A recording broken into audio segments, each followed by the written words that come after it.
This channel supports Extra Life in its efforts to raise money for the Children's Miracle Network. For more information about how to donate and join in their efforts, go to the link displayed here. Extra Life. Play games, heal kids.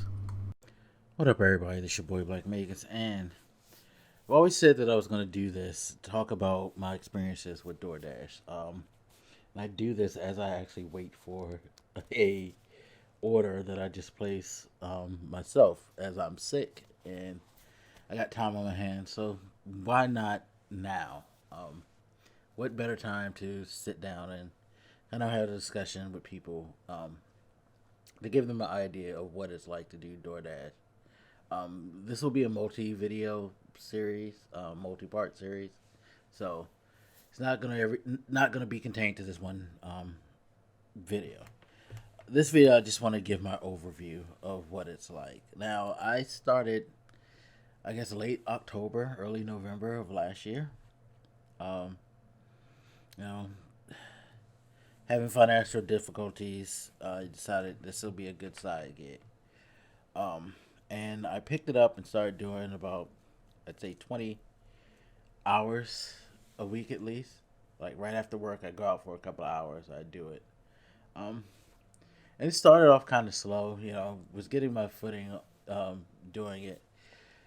One of the things that you learn early is how to kind of manage your time, and that must be an alert that they're hopefully picking up my food. Sorry, I need to mute this while I'm talking, but it's kind of how, like, managing time is one of the things that you learn, like how to efficiently go from one delivery to the next, pick up to the next spot, and then go on, like how you can do the transfers quickly but effectively and efficiently and properly. um you have to pay attention in trying to be like as fast as possible because people want their food fast. Yeah, that's the general idea, is that they're supposed to get fast service at a high quality.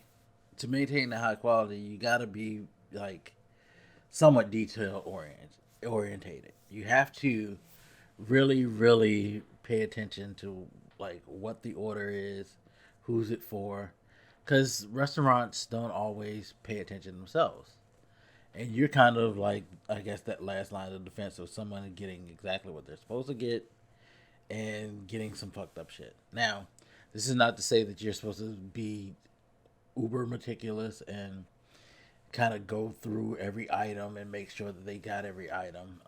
No, especially in these days and times, as times have gone on and we are in this pandemic era, a lot a lot of the orders that you get are going to be completely sealed anyway. Um, so even if you had the mind to look into someone's food, which you shouldn't, uh, you know, you can't because it's sealed, and you break that seal, and that'll cause like all types of problems. So it's just about being right and being fast. Um, if you're good at doing that, then you should have no problems. They give you the app. The app like sends you the orders. You use the GPS of your choice. They usually have you pick between Waze and the standard GPS that's on your phone. Having an Android phone, that would be Google Maps. I'm not sure what it would be for Apple, but whatever the standard is, that's usually the default. Then they'll be like, well, you can use Waze. They'll suggest Waze for you. When you use that, you go to the location, you pick up the food, you go to your spot, you drop it off.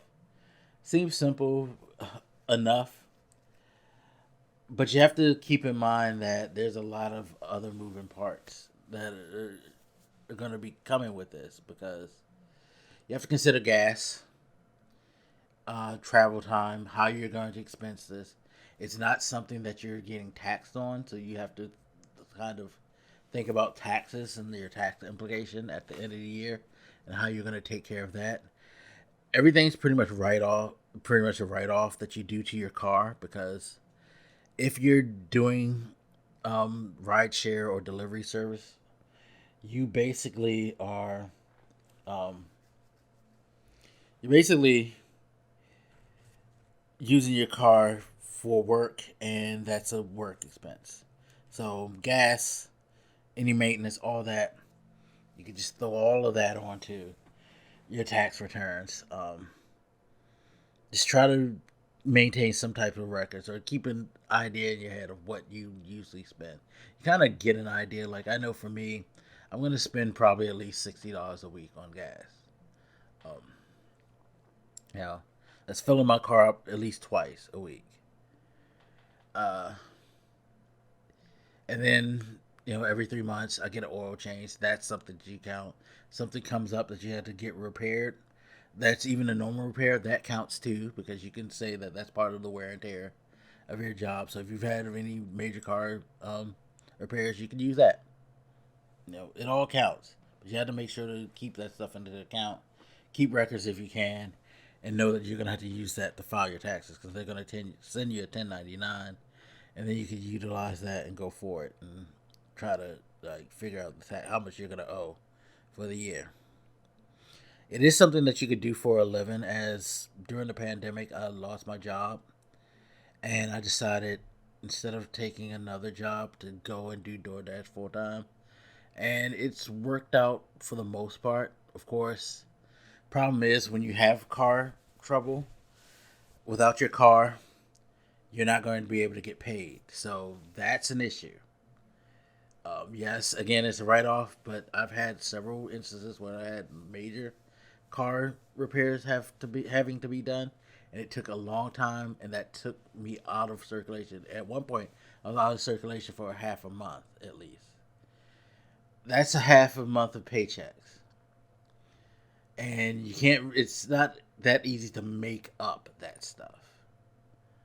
So it is very risky. It's a good thing for me to do during the pandemic, and I do really like doing it.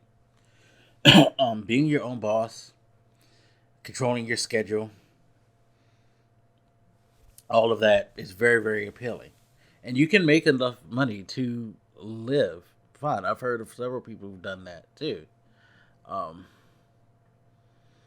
but I feel like it's something that you can't do unless you have something saved up in the background. Like, I wish I would have had more money saved in reserve.